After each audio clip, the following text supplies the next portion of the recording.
بسم الله والصلاة والسلام على رسول الله. أهلا بيكم في فيديو جديد من فيديوهات كورس الأوبن شيفت ادمنستريشن، والنهاردة هنبتدي مع بعض في توبيك جديد، وهو ازاي نقدر نعمل ديبلوي لباكجد ابلكيشن. يعني ابلكيشن هيجيلنا عبارة عن باكج فيها كل الريسورسز والاوبجكتس اللي احنا محتاجينها عشان نبني ابلكيشن end to end. يعني الابلكيشن السيرفيسز بتاعته الراوتس هيكون عندنا موجود فيها الديبلويمنت، السيكريتس، الكونفيج مابس لو محتاجين كونفيج مابس، الراوتس، السيرفيسز. اي اوبجكت احنا محتاجينه جوه الابلكيشن بتاعنا هيبقى موجود جوه الباكج. وعندنا اكتر من طريقة نديبلوي بيها الباكج بتاعت الابلكيشن دي او نخلي الابلكيشن بتاعنا موجود في باكج. اول طريقة وهي ان احنا نديبلوي الابلكيشن بتاعنا عن طريق حاجة اسمها الاوبن شيفت تمبلتس، ودي اللي هنتكلم عليها النهاردة. ايه هي التمبلتس وازاي نستخدم التمبلتس؟ وان شاء الله المرة الجاية هنتكلم عن حاجة مهمة برضو وهي الهيلم تشارتس، وازاي نستخدم الهيلم تشارتس عشان نديبلوي الابلكيشن بتاعنا، وهناخد تفاصيل الهيلم تشارتس. فخلينا كده نبتدي مع التمبلتس ونعرف ايه هي التمبلتس. التمبلتس بكل بساطة هي عبارة عن set of objects او مجموعة من الاوبجكتس بتوصف لنا الابلكيشن بتاعنا وبتكون الابلكيشن بتاعنا. ممكن يكون عندنا زي ما قلنا deployment، يكون عندنا service، يكون عندنا route، واي اوبجكت احنا محتاجينه عشان نقوم الابلكيشن ده. برضو نقدر نضيف كمان secrets وconfig maps. طيب النهارده لو انا بعمل تمبلت، عشان اعمل التمبلت دي بروح اكريت فيها مجموعة variables او مجموعة parameters.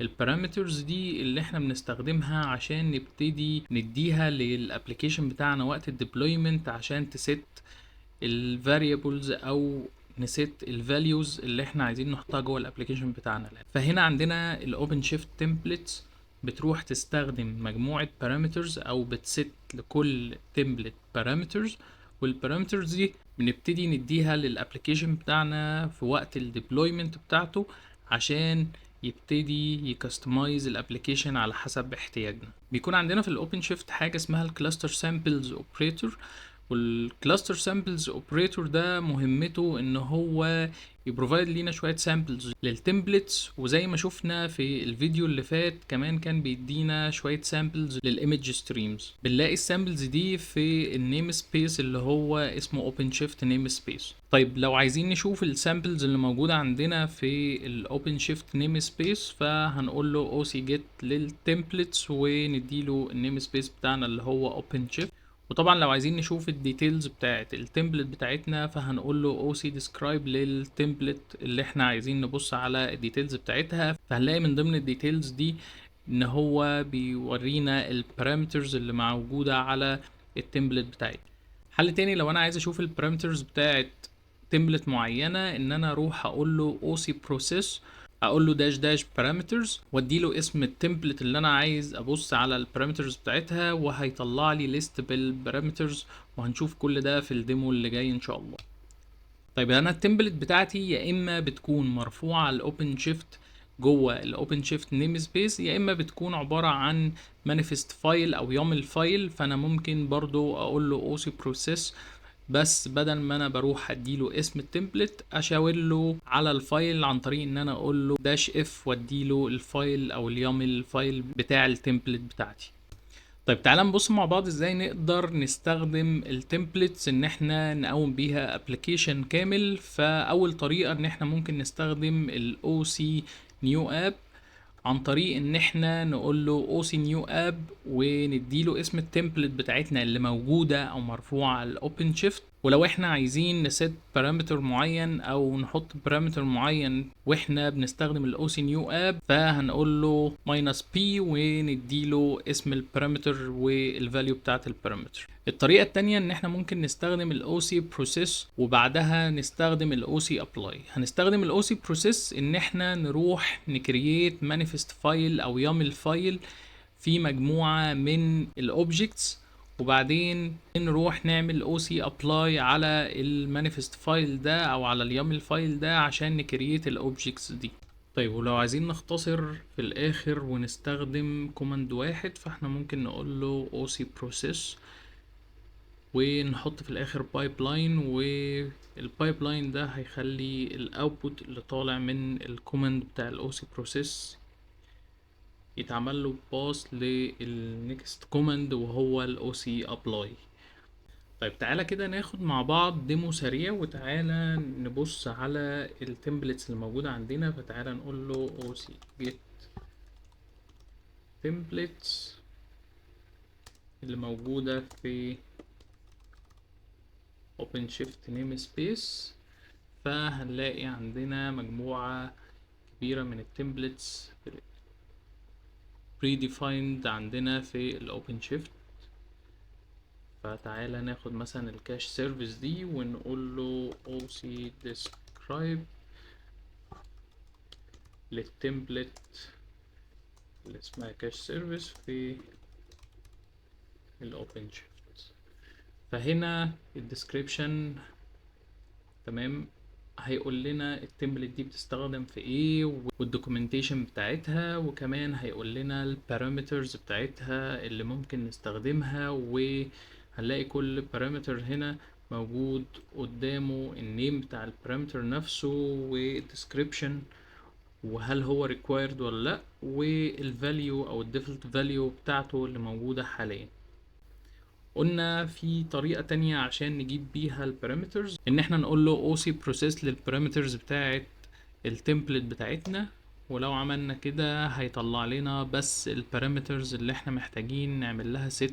طيب تعالى نروح نجرب نبني ابلكيشن باستخدام التمبلت بتاعتنا. فتعالى نروح الاول، انا رحت كريت بروجكت جديد عشان استخدم فيه التمبلت، سميته تمبلت تيست، وهنيجي نقول له OC new app ونديله اسم التمبلت بتاعتنا ونديله البارامترز اللي احنا محتاجين نحطها. فانا هنا استخدمت البارامتر اللي هو اسمه application user والapplication password، وتعالى نكريت.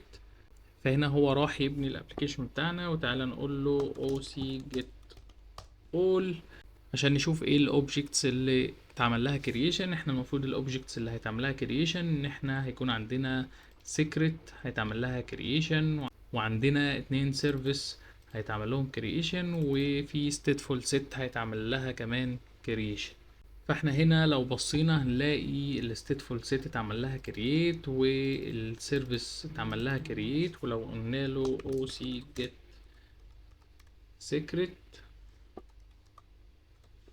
هنلاقي عندنا السيكريت اللي اسمها الكاش سيرفيس اللي هو قال لنا ان هو عمل لها كرييشن هنا as a object، برضو اتعمل لها كرييت.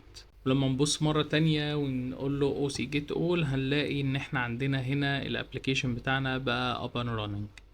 طيب تعالى نكرييت بروجكت جديد ونجرب نكرييت الابليكيشن بتاعنا باستخدام التمبلت بس بطريقة تانية، اللي هو ان احنا نستخدم الاو سي بروسيس وبعدين نروح نستخدم الاو سي ابلاي. فتعالى نقول له او سي نيو بروجكت ونقول له template test 2، وتعالى هنا نستخدم الطريقة التانية بقى ونقول له OC process للكاش سيرفيس ونديله البارامترز اللي احنا عايزين نستخدمها زي الابليكيشن يوزر والابليكيشن باسورد. بعدين نقول له OC apply -f علشان نستخدم الاوتبوت اللي هيطلع من ال OC process ان هو يتعمل له apply في الاوبن شيفت عندنا. وتعالى كده نشوف التمبلت هيتعمل لها كرييت. هنا فعلا قال لنا ان هو راح عمل كرييت لسيكريت وعمل كرييت ل2 سيرفيسز وعمل كرييت للستيتفول سيت.